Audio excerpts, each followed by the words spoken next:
les approches thérapeutiques selon l'âge de l'enfant et l'âge de la dent causale.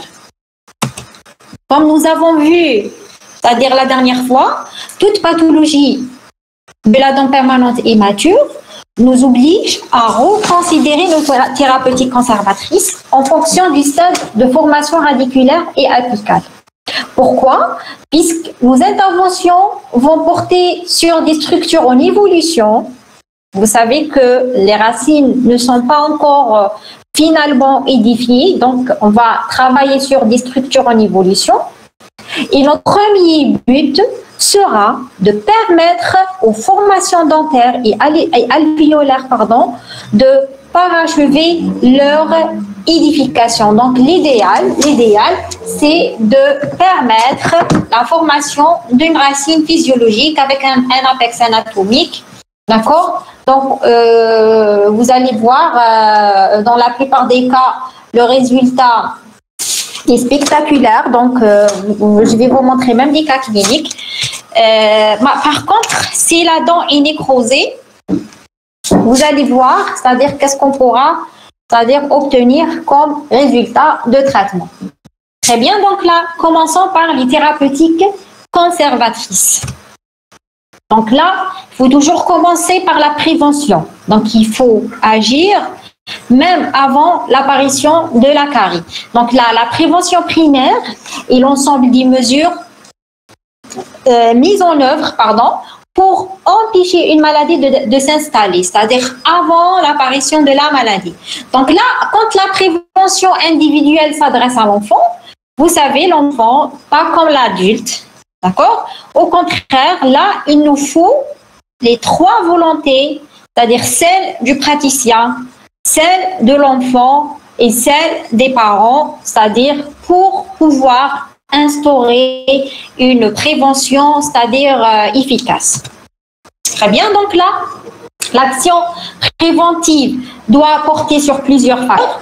Premièrement, une action sur l'alimentation. Donc là, il faut, c'est-à-dire limiter la consommation des hydrates de carbone, c'est-à-dire tout ce qui est sucrerie. Il vaut mieux il vaut mieux réduire la consommation. En même temps, il vaut mieux, c'est-à-dire instaurer, c'est-à-dire pour les repas, il faut choisir des moments, pas pendant toute la journée. Donc, il faut avoir, c'est-à-dire, il faut instaurer vraiment comment dirais-je, c'est-à-dire pour respecter les horaires des repas. Il ne faut pas manger, c'est-à-dire toute la journée. D'accord? Donc, ça, c'est très nocif et pour la santé générale et pour les dents. En même temps, il faut opter pour une alimentation riche en fibres, puisque ça aide c'est-à-dire à préserver les dents. En même temps, il faut instaurer une hygiène bucco-dentaire adaptée à l'enfant, c'est-à-dire il faut enseigner les méthodes d'hygiène, les techniques de brossage aux enfants, d'accord? Et il faut insister sur la qualité du brossage, la qualité et la durée du brossage. Il faut renforcer aussi les dents par apport du fluor. Donc, ça se passe généralement au cabinet dentaire. Vous avez des vernis fluorés que vous allez les appliquer, application topique, c'est-à-dire au niveau des surfaces dentaires. Un vernis, comme le vernis qu'on a l'habitude d'utiliser sur les ongles, pratiquement le même principe. Donc, avec le pinceau, vous devez c'est-à-dire mettre le vernis partout sur les dents pour c'est-à-dire renforcer les structures dentaires. En même temps, il faut faire des visites périodiques, d'accord, pour dépister déjà les lésions débutantes, c'est-à-dire pour traiter, c'est-à-dire déjà avant, juste au début de la lésion ou bien juste au début de la déminéralisation, pardon. Et en même temps, si vous remarquez que le malade, surtout pour la dent de 6 ans, qu'il présente une anatomie anfractueuse, une anatomie complexe, donc là, vous pouvez proposer à votre malade des cylindres. Vous savez qu'est-ce que ça veut dire les cylindres, s'il vous plaît? Vous avez vu ça en principe, non? Qu'est-ce que ça veut dire un sealant? Non, on n'a jamais vu ça. Vous n'avez jamais vu ça. Très bien. Donc là, la dernière fois, en faisant les pathologies de la dent permanente immature, on a parlé de la complexité anatomique des molaires définitives. Et en même temps, on a vu sur les photos, c'est-à-dire les sillons, il y a les dépressions anatomiques présentent des anfractuosités qui sont très difficiles. C'est-à-dire avec le brossage, on ne pourra pas nettoyer à l'intérieur.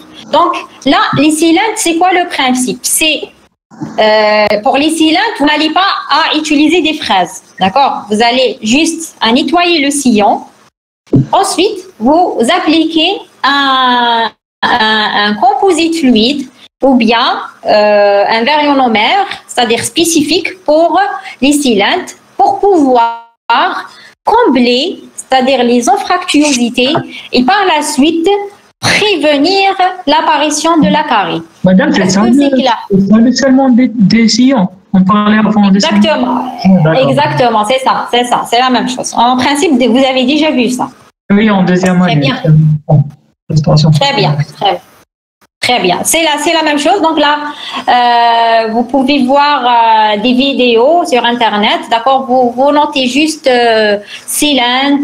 D'accord. Vous allez, ou là, la prévention de la dent de scission, vous allez voir plein de cas cliniques. D'accord. Donc là, pour l'action sur l'alimentation, donc là, notre action doit porter sur la limitation des prises alimentaires. Il faut choisir une alimentation équilibrée. Donc là, je vous cite comme exemple, par exemple, les enfants qui habitent dans les régions rurales présentent généralement des dents beaucoup plus, c'est-à-dire saines, en comparant avec les enfants qui habitent dans les régions urbaines. Pourquoi? Puisque là, généralement, quand vous voyez les enfants la matinée, le goûter plein de sucreries, des chips, d'accord, donc une alimentation non équilibrée et très riche en sucreries. Donc, ça peut causer, c'est-à-dire des problèmes. Par contre, pour ceux qui habitent un peu loin, généralement, le goûter consiste généralement du fromage, du pain. C'est quand même, c'est beaucoup plus équilibré et beaucoup plus sain si vous comparez, c'est-à-dire avec les enfants qui habitent, par exemple, ou bien vous voyez généralement en face des écoles primaires, vous avez toujours une supérette. L'enfant, la matinée, il remplit un sachet de sucreries et ça, c'est le point de départ de problème. Donc là, il faut éviter les prises répétées de boissons sucrées ou bien les boissons à pH bas. Donc là, il faut limiter puisque vous savez, les érosions ou bien la perte de substances d'origine chimique est due essentiellement à la consommation des boissons acides. Pour l'instauration de l'hygiène bucco-dentaire, donc là, c'est quoi notre objectif? Notre objectif est de pouvoir contrôler la plaque dentaire en quantité et en qualité. Donc là, vous voyez, est-ce que l'enfant vraiment, c'est-à-dire il est en train de suivre ou pas?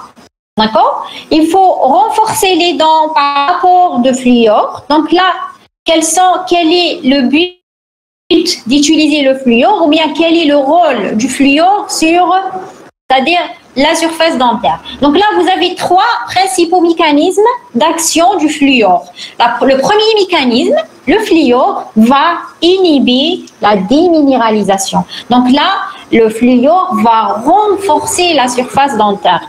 Donc vous savez que l'émail est composé essentiellement de cristaux d'hydroxyapatite.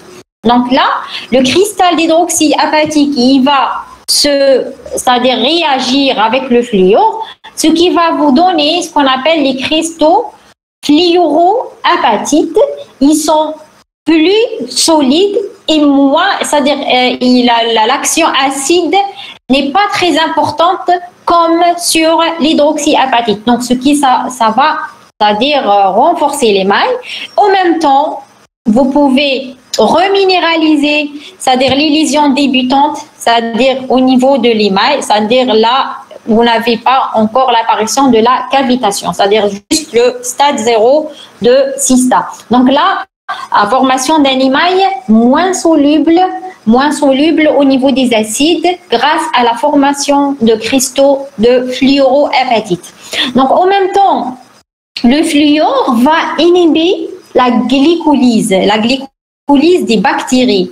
Donc, ce qui va provoquer, ce qui va diminuer, l'action ou bien le potentiel acidogène des bactéries. Non seulement vous allez, c'est-à-dire faire remonter le pH, ça c'est bien. En même temps, il permet la réduction de la solubilité de l'émail dans les acides par incorporation du fluor dans le cristal d'hydroxyapatite. Pour les actes professionnels de prévention, excusez-moi, vous avez on a parlé de ça, le scellement prophylactique des sillons, pluies et fissures, donc tout ce qui est dépression anatomique. Donc là, les cylindres, c'est quoi? Les cylindres, ce sont des composites fluides qui sont placés en général dans les sillons des molaires définitifs afin de les protéger en évitant l'installation du processus cario. Donc là, pour le protocole, c'est simple. Donc, j'ai dit, il ne faut pas utiliser les instruments rotatifs. Vous n'allez pas à friser. Vous n'allez pas à utiliser des fraises sur les dents. Au contraire, vous pouvez utiliser juste une petite brossette montée sur contre-angle pour pouvoir bien nettoyer la surface dentaire. Et par la suite, vous appliquez votre acide orthophosphorique à 37% pendant 15 secondes. Le malade va se rincer et par la suite, application de l'adhésif et l'injection du composite fluide au niveau, c'est-à-dire des anfractuosités. Et en même temps, vous devez ne pas mettre, c'est-à-dire il suffit juste de fermer les sillons, il ne faut pas, c'est-à-dire mettre trop de produits, il ne faut pas que l'occlusion soit, c'est-à-dire dérangée. Là, on a parlé des thérapeutiques préventives. Donc, prévention, c'est avant l'apparition de la pathologie. Mais là, si vous avez une pathologie qui est installée, donc on parle de thérapeutique curative. D'accord? Des thérapeutiques curatives. S'il vous plaît, avant de passer au deuxième chapitre, est-ce que c'est clair pour la première partie? Oui, c'est clair, madame. Madame, oui.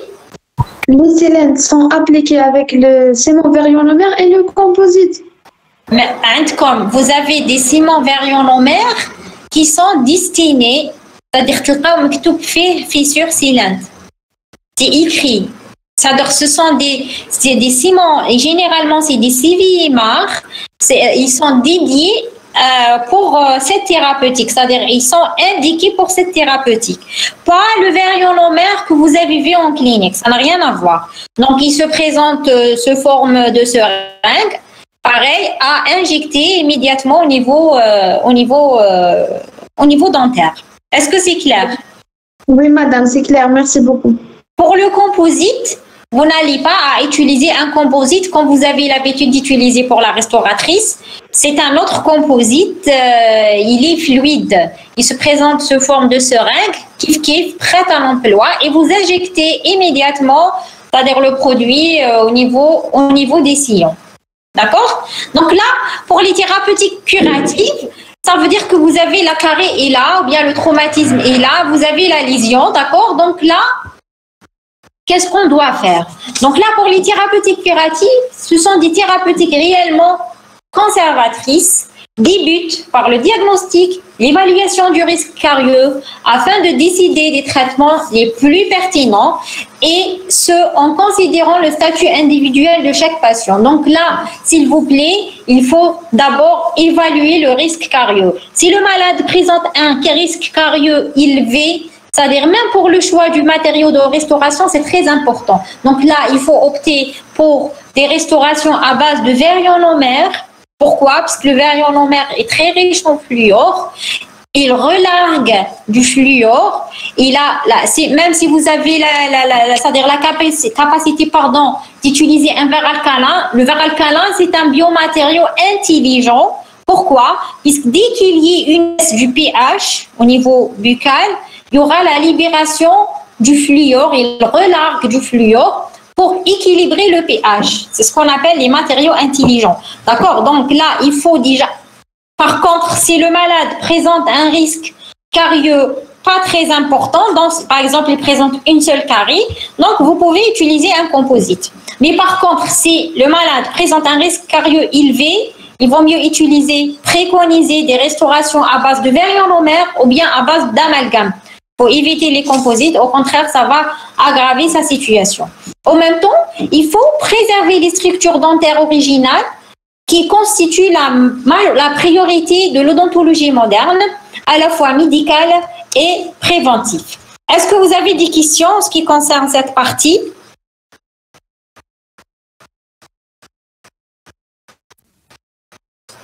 Non, c'était clair. Très bien, donc on passera au troisième chapitre, c'est le chapitre le plus important. Ce sont les thérapeutiques endodontiques des dents permanentes et matures. Donc, comment vous allez faire votre endodontie sur une dent permanente et mature qui ne présente pas, c'est-à-dire une jonction amylo-cémento-dentinaire apicale, qui est, c'est-à-dire le repère et ce que vous allez prendre comme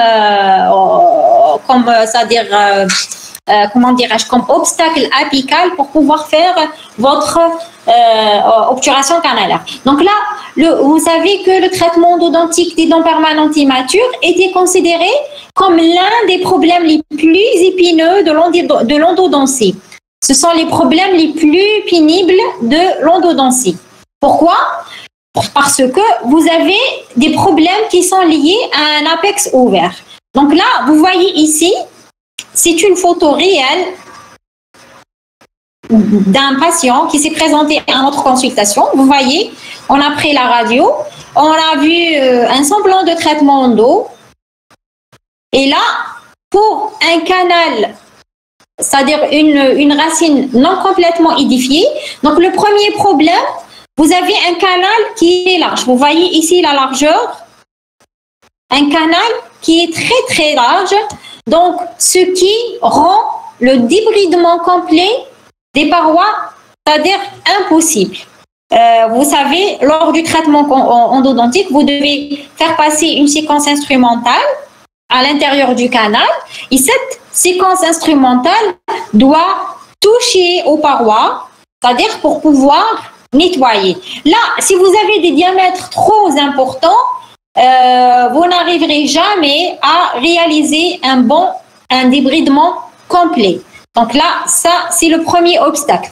Le deuxième obstacle, vous voyez, la large ouverture apicale va vous donner un problème. Et pour l'assèchement, c'est-à-dire on n'obtiendra jamais un canal sec, impossibilité d'un scellement apical étanche. Dans ce cas, on ne pourra pas réaliser un scellement apical étanche. Pourquoi? Parce que vous avez des parois canalaires qui sont pratiquement divergentes. Un autre obstacle, vous voyez la finesse des parois.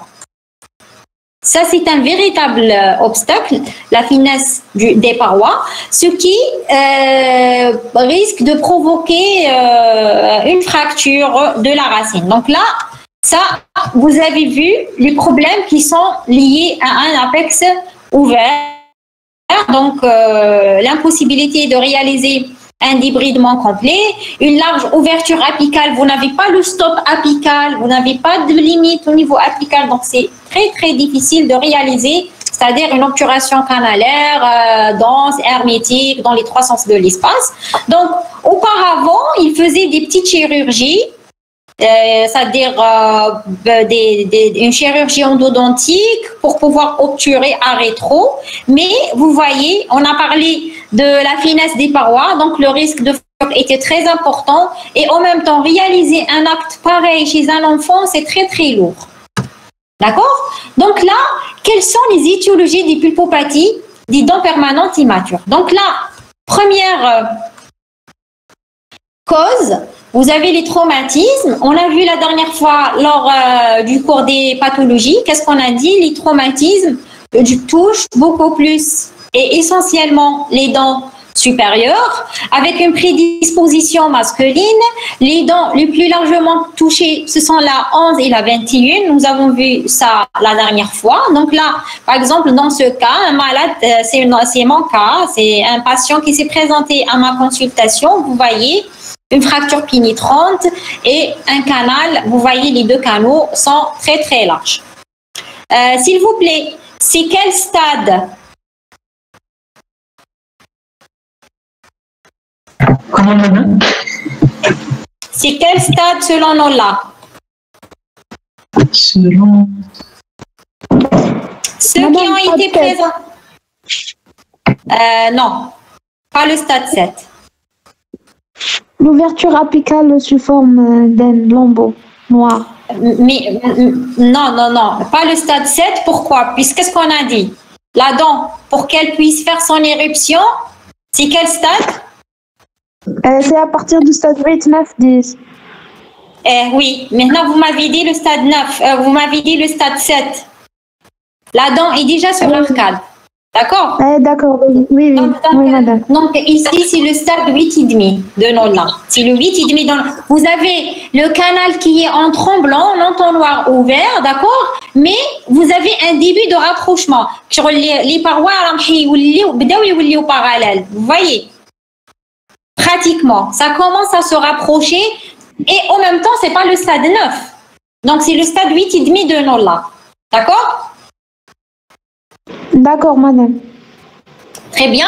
Donc ici, la deuxième cause de la lésion pulpaire, c'est la carie. Donc vous voyez sur cette radio panoramique une carie profonde qui a touché la pulpe.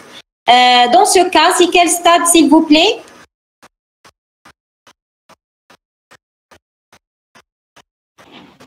Stade 9. Très bien. C'est le stade 9 de Nolla. C'est le stade 9 de Nolla. Vous avez les parois qui sont parallèles. Très bien. Donc là, vous avez deux étiologies essentielles, la carie et les traumatismes. Les traumatismes touchent essentiellement le bloc incisif-canal supérieur. Pour la carie, on a parlé de la dent de 6 ans et on a expliqué pourquoi la dent de 6 ans. D'accord? Elle est très fréquemment touchée par le processus cario. Donc là, comment vous allez faire votre diagnostic, pour votre traitement endodontique sur la dent permanente immature? Donc, premièrement, vous devez faire un bon interrogatoire du patient et ses parents. Donc là, si le malade présente à votre consultation suite à un traumatisme, vous demandez les circonstances du traumatisme. Quand est-ce que vous avez eu ce traumatisme? Depuis quand la dent est ouverte? Tout ça, c'est très important pour le choix thérapeutique. D'accord? S'il s'agit d'une carie, vous demandez est-ce que le patient a souffert de douleur ou bien ça a passé inaperçu. Et j'ai expliqué pourquoi ça peut passer inaperçu. On a expliqué ça la dernière fois. D'accord? En même temps, vous devez faire un bon examen clinique et le plus important, vous devez évaluer la vitalité pulpaire. C'est très important pour le choix thérapeutique.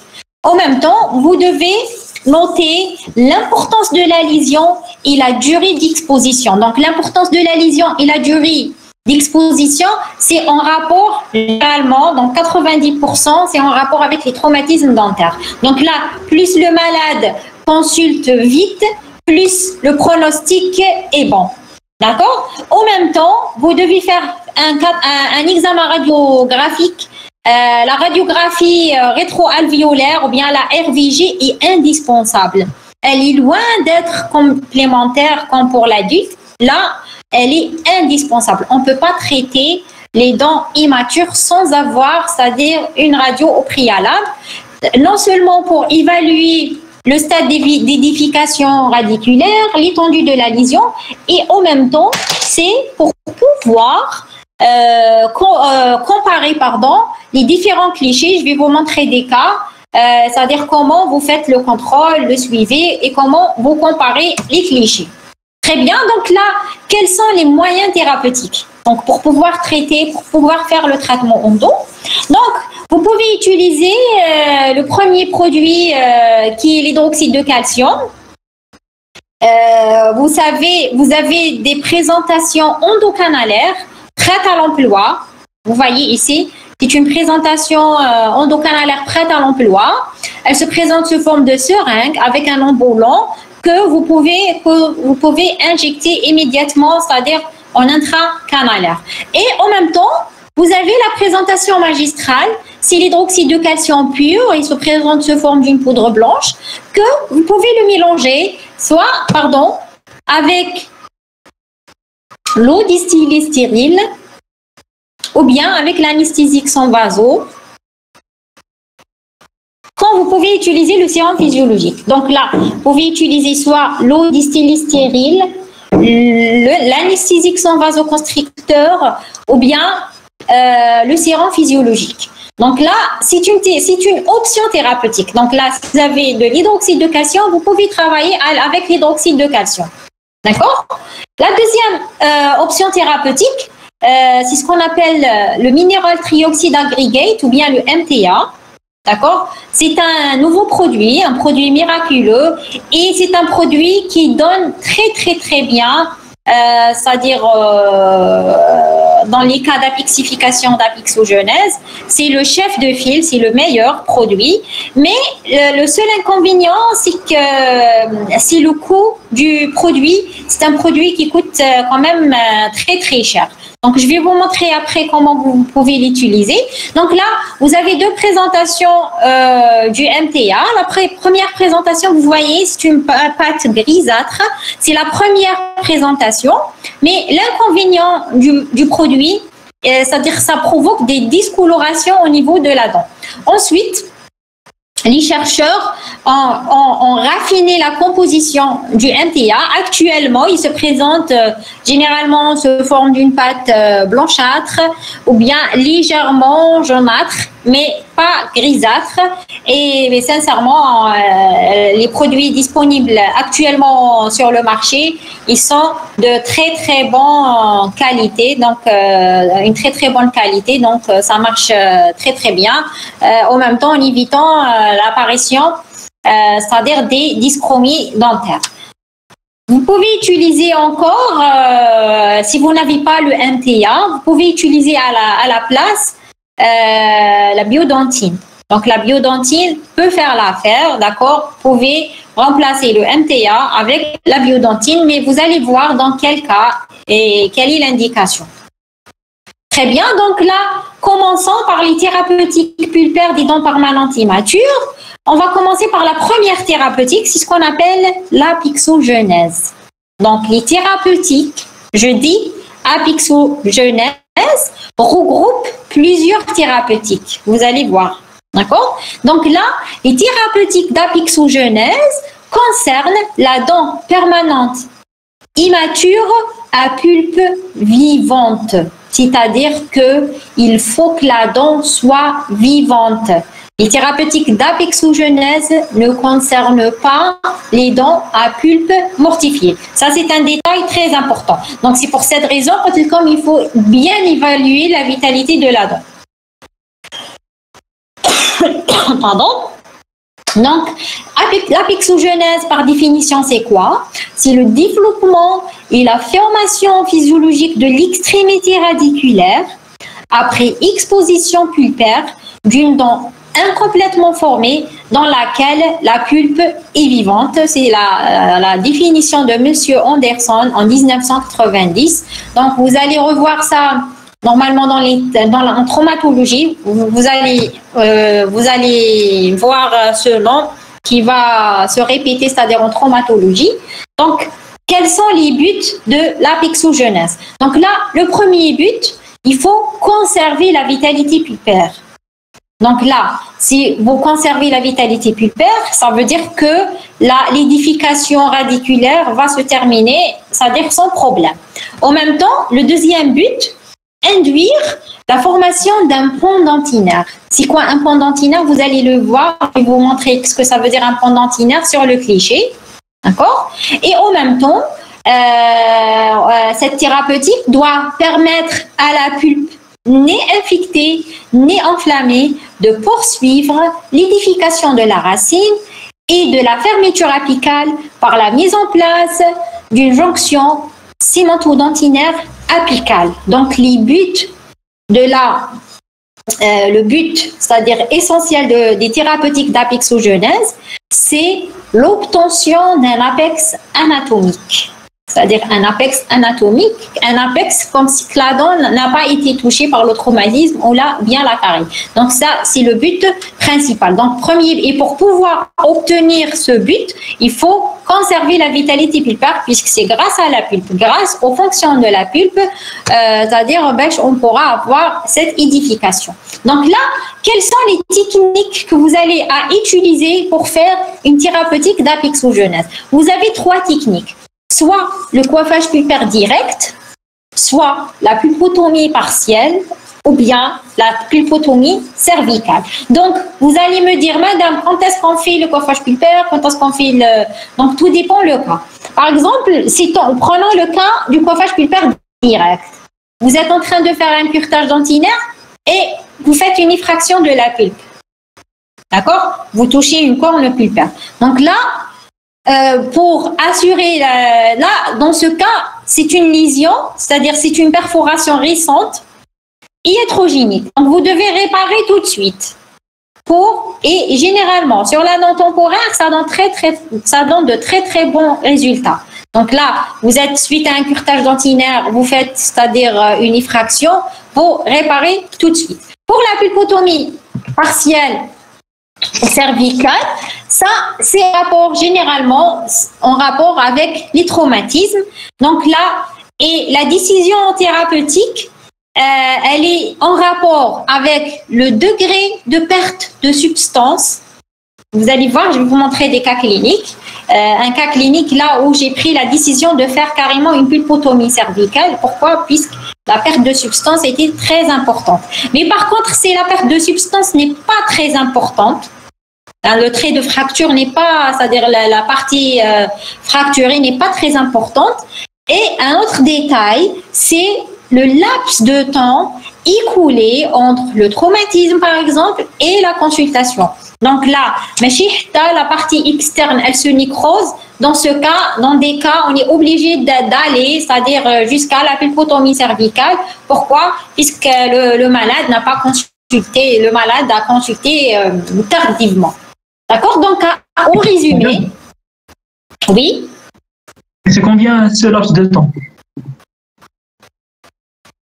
Bon, pour conserver la vitalité pulpaire, plus le malade, c'est-à-dire consulte vite, ça m'a dit comme 1 heure, 2 heures, 3 heures après le traumatisme, plus le pronostic sera vivant. Mais le pronostic sera bon. Mais là, si vous recevez le malade tardivement, d'accord, là, il faut garder la vitalité, il faut tenter à garder la vitalité pulpaire, d'accord? Mais là, comme la durée d'exposition est très lente, donc là, vous n'allez pas faire une pulpotomie partielle, une pulpotomie basse. Donc là, vous êtes obligé de faire une pulpotomie cervicale, la pulpe camérale. Est-ce que c'est clair? Oui. Très bien. Donc là, les thérapeutiques d'apexogenèse concernent la dent permanente immature à pulpe vivante. Donc là, vous pouvez faire soit un coiffage pulpaire direct. S'il vous plaît, sur le polycope, j'ai mis les détails. Donc, sur votre polycope, vous allez voir les détails, c'est-à-dire comment vous faites le coiffage, la pulpotomie et quand est-ce que vous allez les faire. Sur la présentation, j'ai pas voulu trop condenser la présentation. Pourquoi? Parce que vous avez déjà vu ça. Vous avez déjà vu les coiffages, vous avez déjà vu les pulpotomies. Donc, le plus important, c'est d'expliquer autre chose aujourd'hui. Donc là, pour le coiffage pulpaire direct, pulpotomie partielle ou cervicale, par la suite, vous devez coiffer le site. Donc, vous devez faire un produit de coiffage qui est généralement le plus largement utilisé, l'hydroxyde de calcium, d'accord? Ou bien MTIA. Si vous n'avez pas le MTIA, vous pouvez mettre la biodontine. Avec la biodontine, on peut c'est-à-dire avoir de très très bons résultats. Par la suite, vous devez faire une restauration coronaire étanche. Donc, dans les thérapies sur les dents permanentes immatures, il ne suffit pas de mettre un simple eugénate. D'accord? Donc, on ne peut pas instaurer une thérapeutique d'apexogenèse avec un simple pansement halogénate. Au contraire, donc vous devez restaurer avec un matériau résistant et en même temps un matériau qui va durcir déjà, c'est-à-dire pendant la consultation. Donc, je vous recommande, ou bien le matériau le plus intéressant dans ces cas, c'est le ciment varionomère. Si vous n'avez pas le ciment varionomère, vous pouvez utiliser un IRM. L'IRM, c'est-à-dire pourra faire l'affaire. Par la suite, vous devez faire une évaluation, vous devez contrôler une évaluation clinique et radiographique à des intervalles réguliers sur plusieurs mois. Donc, et généralement, c'est le cas de l'hydroxyde de calcium. Vous savez, pour pouvoir obtenir un résultat, c'est-à-dire formation d'un apex anatomique, il faut compter, c'est au-delà de 12 mois généralement.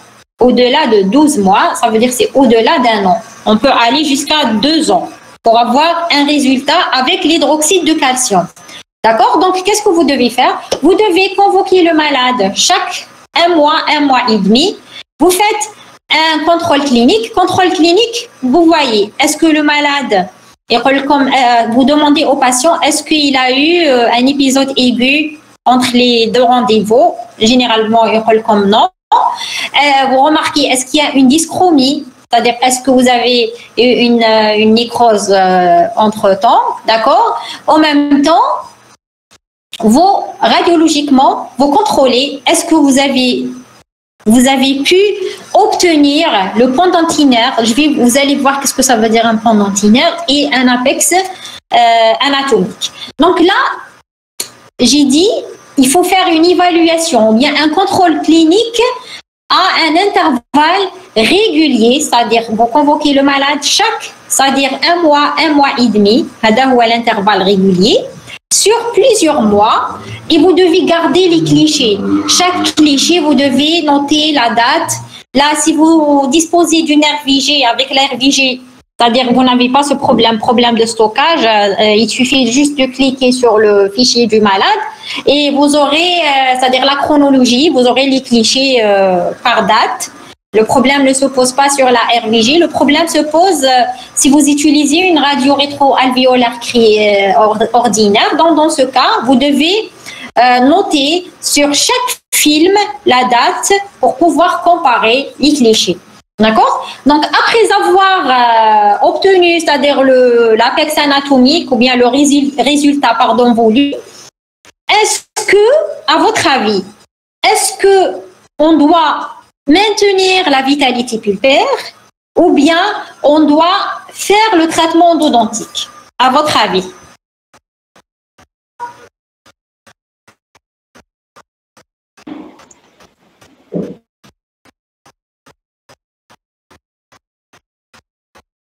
Vous avez fait votre coiffage pulpaire direct, votre pulpotomie, d'accord, cervicale ou persienne. Vous avez eu l'apex anatomique. Est-ce que vous gardez la dent vivante ou bien vous devez dévitaliser, à votre avis? Madame, on garde la dent vivante s'il y a une bonne apexification. Oui. Un autre avis, s'il vous plaît? Mais madame, on peut garder la dent vivante puisqu'on a fermé l'apex, donc il n'y aura pas de risque. Très bien. Donc là, ça, c'est un sujet à controverse. Hein. Là, les avis se partagent. C'est un sujet à controverse. Dans la littérature, il y en a des auteurs qui sont pour le maintien de la vitalité pulpaire, et pour que c'est une pulpe qui a bien travaillé, qui a assuré l'édification de la dent, on va la lisser. Pourquoi faire la dévitalisation? D'accord? Mais d'autres auteurs, ils disent que non, il faut dévitaliser. Pourquoi? Puisque cette pulpe, c'est une pulpe qui a été stimulée, c'est-à-dire elle a été stimulée pour pouvoir former la racine, et elle sera excitée, et cette pulpe risque de provoquer des calcifications, des pulpolites à l'intérieur, d'accord? Et par la suite, en cas de problème, en cas de nécrose pulpaire, c'est impossible de traiter la dent. C'est impossible de traiter endodontiquement. Donc, à titre préventif, c'est-à-dire une fois la dent complète son édification, on doit faire, c'est-à-dire le traitement endodontique pour prévenir un éventuel accident par la suite. Est-ce que vous avez compris? Oui, madame. Donc, là, les avis se partagent. Les calés on garde, c'est juste. Les calés, madame, non, on garde pas, c'est juste. D'accord? Là, il faut prendre chaque cas à part. C'est-à-dire, il faut étudier le pour et le contre pour chaque cas à part. D'accord? Donc là, selon votre décision thérapeutique, si vous voulez garder la vitalité pulpaire, programmez le malade pour une restauration définitive. D'accord? Par contre, si vous optez pour un traitement endodontique, vous faites le traitement endodontique et par la suite, vous faites la restauration définitive. Donc là, comment vous allez faire votre suivi post-opératoire clinique et radiographique? Qu'est-ce que j'ai dit? Il faut faire un suivi clinique et radiographique. Donc, premièrement, il faut, le contrôle clinique, c'est quoi? Il faut contrôler la vitalité pulpaire. Vous examinez la dent. Est-ce qu'il y a un problème au niveau du vestibule, au fond du vestibule? Est-ce qu'il y a une tuméfaction? Est-ce que vous contrôlez la vitalité, la coloration de la dent? C'est très important. D'accord? Donc, le premier contrôle, vous devez le faire une semaine après. Donc, le premier contrôle, vous devez le faire une semaine après, c'est-à-dire le coiffage ou bien la pulpotomie. Ensuite, le deuxième contrôle, vous devez le faire après 4 semaines. D'accord? Après la 4e semaine, vous pouvez déjà visualiser ce qu'on appelle le pont dentinaire. Vous allez voir, vous n'allez pas comprendre qu'est-ce que ça veut dire un pont dentinaire, vous allez le voir sur le cliché, comme ça vous allez mieux comprendre. Et vous devez faire des contrôles réguliers de 3 mois pendant une période de 1 à 3 ans jusqu'à la mise en place de la jonction cémento-dentinaire apicale. D'accord? Vous voyez quand même c'est une thérapeutique, c'est très lent pour avoir un résultat. D'accord? Mais il suffit de garder les anciens clichés pour pouvoir comparer l'évolution de votre thérapeutique. Très bien. Donc, là, si vous êtes dans vous avez obtenu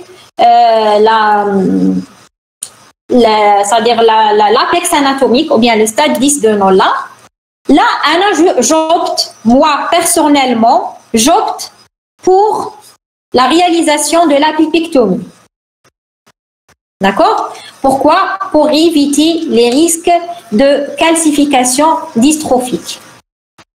La plupart des cas que j'avais déjà réalisés, j'ai opté pour, c'est-à-dire une pulpectomie. Comme ça, on pourra garder la dent pour de bon. C'est-à-dire il n'y a pas un risque. Est-ce que ça va donner? Est-ce que ça ne va pas donner? Donc ici, vous allez voir une petite vidéo. Une vidéo qui va vous expliquer qu'est-ce que ça veut dire une thérapeutique, d'apixo jeunesse. Excusez-moi. Voilà.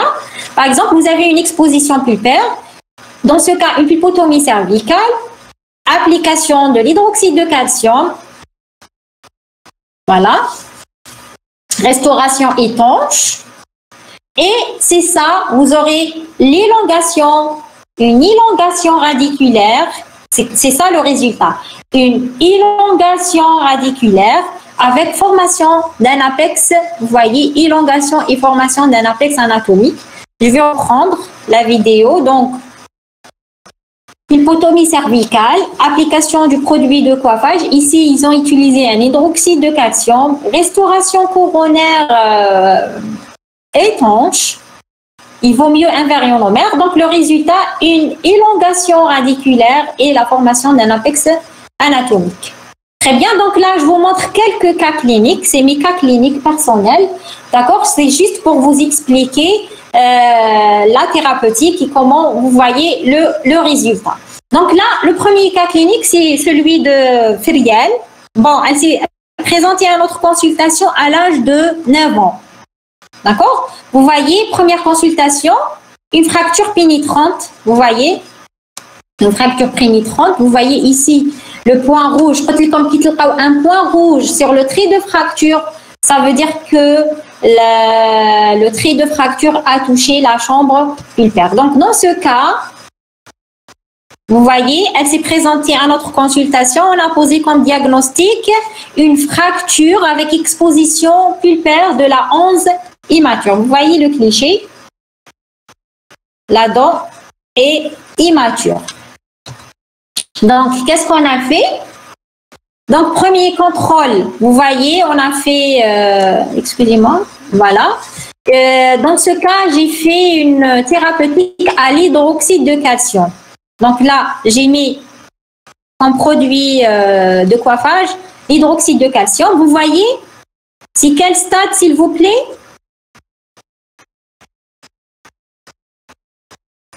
S'il vous plaît, c'est quel stade? Madame, la photo n'est pas claire. Vous essayez de bien voir, s'il vous plaît. Ici, vous avez un canal qui est presque achevé, d'accord? C'est un début de canal. C'est le stade 9 de Nolla. C'est pas encore bien fermé, c'est le stade 9 de Nolla. Mais par contre, ici, vous avez ici, c'est le stade 9 de Nolla. Par contre, ici, c'est le stade 8, vous voyez. Vous avez les deux parois qui sont convergentes. Mais elle n'est pas encore parallèle. Très bien. Donc là, le résultat est obtenu après 10 mois de traitement. Vous voyez, après 10 mois de traitement. J'ai eu une fermeture apicale, la formation d'un apex anatomique et la formation d'un pont dentinaire. Vous voyez la flèche ici au niveau coronaire, ça c'est ce qu'on appelle le pont dentinaire. Donc le pont dentinaire se forme au contact du produit de coiffage. Donc le pont dentinaire va fermer c'est-à-dire la partie apicale de la partie radiculaire, pardon, de la partie coronaire. Est-ce que c'est clair? Donc ça, c'est ce qu'on appelle le pont dentinaire. Vous avez compris qu'est-ce que ça veut dire un pont dentinaire? Oui, madame.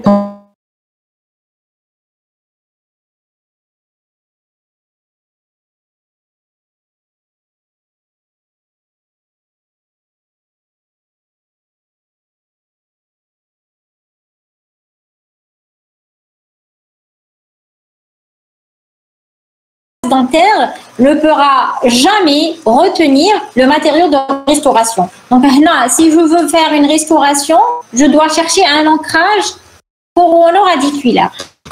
Donc là, d'où la nécessité de réaliser, c'est-à-dire le traitement endodontique. Donc là, pour le traitement oui. Le traitement endodontique, dans ce cas, ce n'est pas par rapport à l'hypothèse qui dit qu'il va y avoir des calcifications. Non, j'ai opté beaucoup plus parce que la perte de substance était très importante. D'accord. Je ne pouvais pas mettre, le composite ne va pas retenir, mais il ne me reste plus rien pratiquement. D'accord. Donc là, il me faut un ancrage radiculaire, c'est-à-dire pour pouvoir garder, c'est-à-dire le produit de restauration. Donc là, vous voyez ici la radio de mensuration. D'accord. Et pour l'obturation canalaire, c'était une condensation latérale à froid. Ça, c'est ce qu'on appelle les spreaders. D'accord. Donc là, j'ai fait une condensation latérale à froid. Et voici, vous voyez la radio de contrôle. Oui. Là, j'ai réalisé, c'est-à-dire mon obturation canalaire. Et vous voyez, sans risque de dépasser ou bien de casser les parois ou bien de fragiliser. Donc là, en principe, j'ai eu une cicatrisation. Et par la suite, vous allez voir la vue finale après avoir restauré. Pour la restauration, j'ai utilisé un tenant en fibre de verre. Est-ce que vous avez des questions?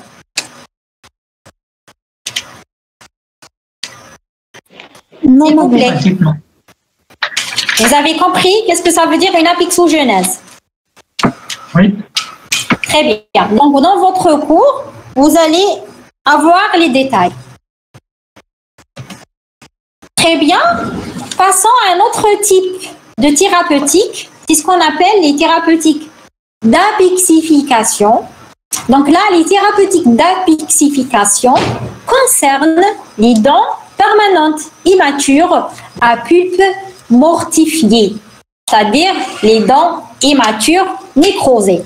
Donc là, par définition, c'est l'induction de la fermeture apicale. Fermeture apicale, ça veut dire la formation de la barrière apicale. Vous allez voir après ce que ça veut dire une barrière apicale.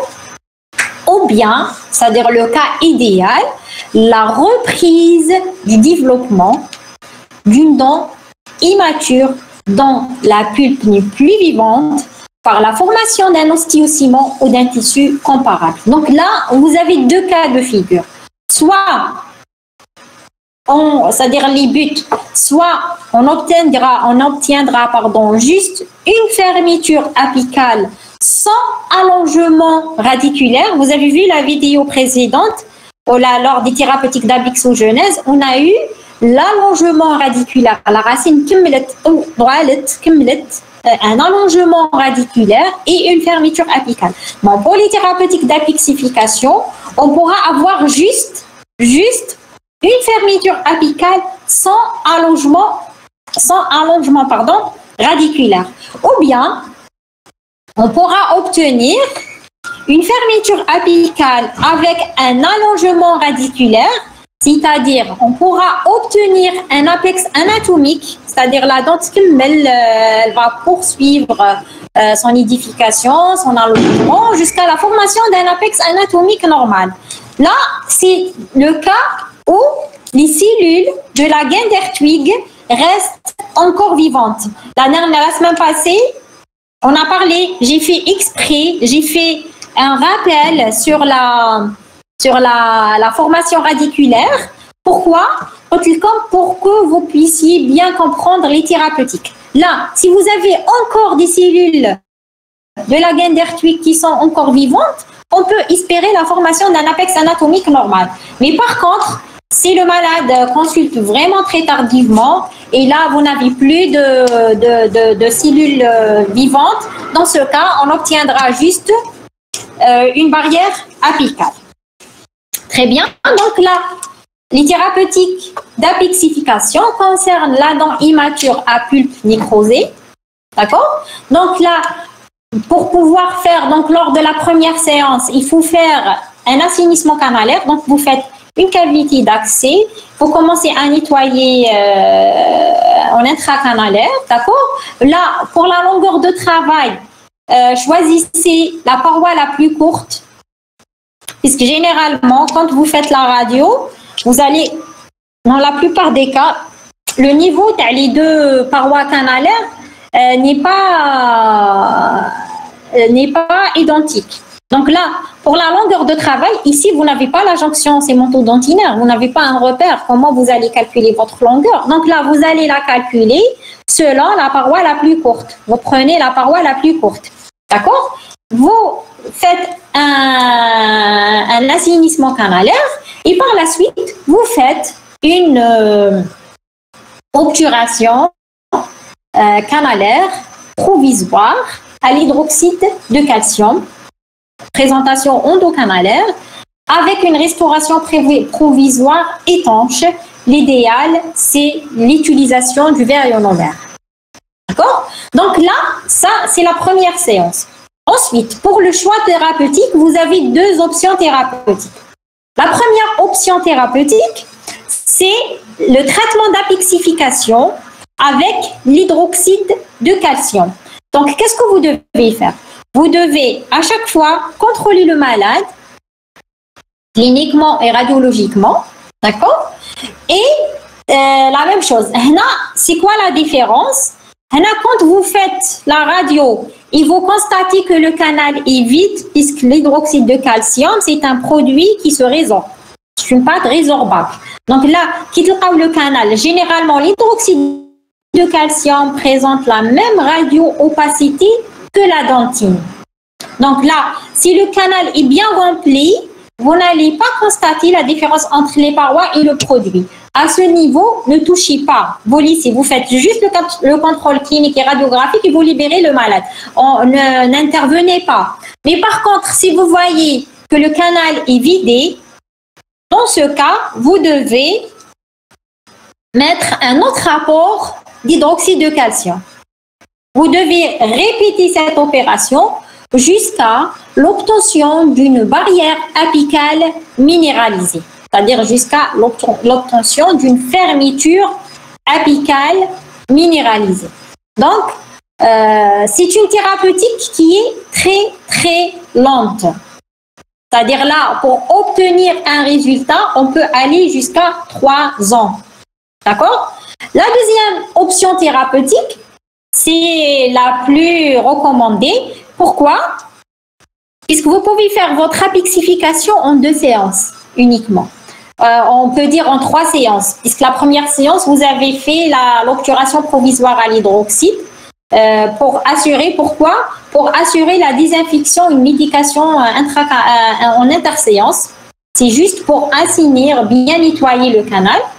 Donc là, avec le MTA, vous pouvez réaliser un bouchon apical. Vous allez fermer juste la partie apicale avec du MTA. Vous laissez une boulette de coton humide en intracanalaire, puisque le MTA doit durcir en milieu humide. Et après 3 heures, vous savez que c'est-à-dire la durée, la réaction de prise du MTA est de 3 heures. C'est-à-dire vous pouvez après 3 heures faire l'obturation canalaire définitive sans problème. D'accord? Là, mais nous, qu'est-ce qu'on fait? On programme le malade 1 semaine après, bien 2-3 jours après, pour faire l'obturation canalaire définitive. Et vous devez faire un contrôle clinique radiographique. Vous allez constater la formation de la barrière apicale. Donc là, après avoir, c'est-à-dire si vous avez eu comme résultat une barrière apicale, dans ce cas, vous pouvez réaliser votre obturation canalaire définitive et votre restauration coronaire définitive. Donc une petite vidéo qui va vous expliquer la différence entre l'apixogenèse et l'apixification. Là, il faut faire un assainissement, vous voyez, il faut traiter le canal, il faut mettre, dans ce cas, je ne sais pas ce qu'ils ont utilisé, hydroxyde de calcium, donc l'hydroxyde de calcium.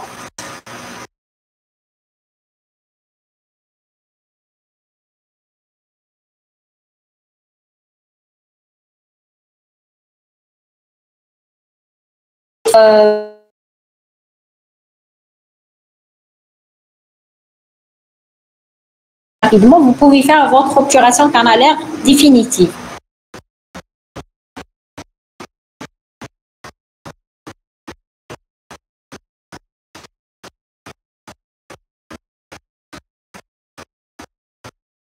Voilà, après avoir, vous voyez, avec les thérapeutiques d'apixification, vous avez 2 cas. Soit juste la barrière apicale lorsque les cellules de la gaine d'Hertwig ne sont pas actives, ou bien si vous avez encore des cellules qui sont actives, on pourra avoir même un apex anatomique. Donc c'est un autre cas clinique.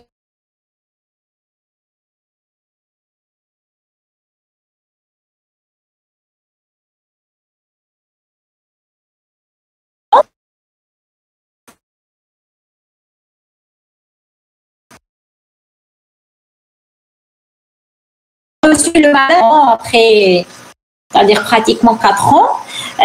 Entre-temps,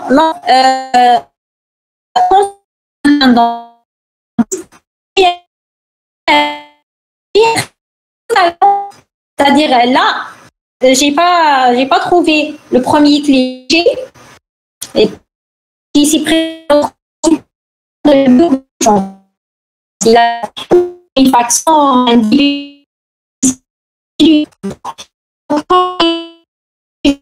Assurer le drainage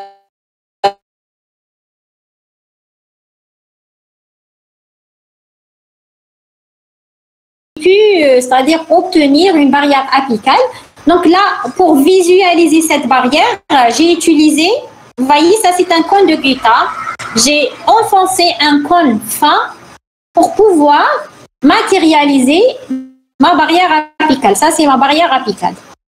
Par la suite, vous voyez, obturation canalaire, technique condensation latérale à froid. Donc, vous voyez, la qualité de l'obturation. Vous êtes là, s'il vous plaît? Oui, madame. Oui. Voilà.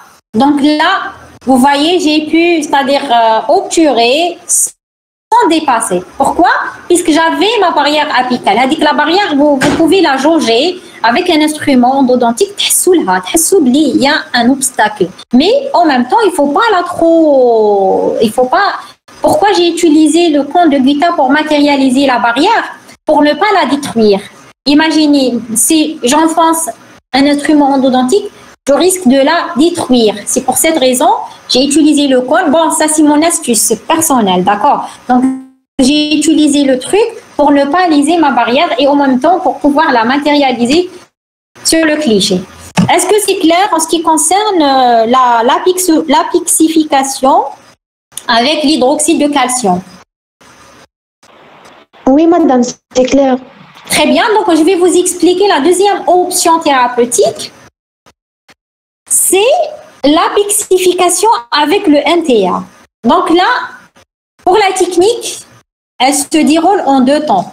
Donc là, le premier temps, ou bien dans un premier temps, vous allez à obturer, vous voyez ici en gris, vous allez à obturer le tiers apical avec la mise en place d'un bouchon de MTA. Avec le bouchon du MTA, il va fermer l'apex. Comme vous savez, le MTA est un produit très biocompatible, c'est-à-dire même au contact du sang ou bien les fluides, ça ne cause pas de problème. D'accord? Donc là, ça c'est un cas clinique, c'est pas le mien, c'est le cas de monsieur Jean-Jacques Laspard. D'accord? Donc vous voyez, je vais vous montrer des cas cliniques réalisés par moi-même avec le MTA. Donc ici, vous voyez une onze immature, une nécrose sur une onze immature, vous voyez, la vue préopératoire. Par la suite, comment vous allez réaliser votre bouchon apical. Donc là, pour pouvoir réaliser le bouchon apical, vous devez utiliser ce qu'on appelle les fouloirs de Schilder. Ce sont les fouloirs utilisés pour la condensation verticale à chaud. D'accord? Donc là, vous voyez un fouloir qui a été un plugueur, qui a été, c'est-à-dire sélectionné, le verre, il a été sélectionné sur la LT moins pratiquement 3 mm, on peut dire, vous voyez, pratiquement le tiers apical. Là, j'ai dit pour la longueur de travail, prenez toujours la paroi la plus courte. Par exemple, ici, vous prenez cette paroi, pas celle-là. Vous voyez les 2 niveaux. Première paroi, il est là. Deuxième paroi. Donc là, pour la longueur de travail, on va toujours choisir la paroi la plus courte. D'accord? Ça, c'est la première radio de contrôle. Par la suite, vous préparez votre MTA. D'accord? Vous le transportez avec un porte-amalgame. Le MTA, c'est une consistance quand même assez dure. Avec le porte-amalgame, vous chargez le porte-amalgame, vous transportez le produit vers l'ouverture ici, vers l'entrée canalaire, et vous condensez avec le fouloir de Schilder, vous condensez la pâte, c'est-à-dire c'est-à-dire l'obturation, vous voyez, du tiers apical. Par la suite, là, il a trop mis. Donc, il suffit de mettre jusqu'ici. C'est largement suffisant. Vous voyez, il a pris la paroi la plus courte comme repère. Donc là, ici, il a trop mis le produit. Donc là, il suffit d'obturer juste le tiers apical. Vous mettez une boulette de coton humide, imbibée d'eau humide à l'intérieur, parce que ça nécessite de l'humidité pour le durcissement du produit. Et après 3 heures, vous pouvez faire votre obturation canalaire définitive, ou bien après 2 ou 3 jours, vous pouvez faire, c'est-à-dire votre traitement endo sans problème. Donc là, en conclusion, donc l'odontologie pédiatrique actuelle est tout à fait armée pour offrir à nos enfants des bouches pratiquement exemptes de lésions carieuses avec une denture harmonieusement implantée.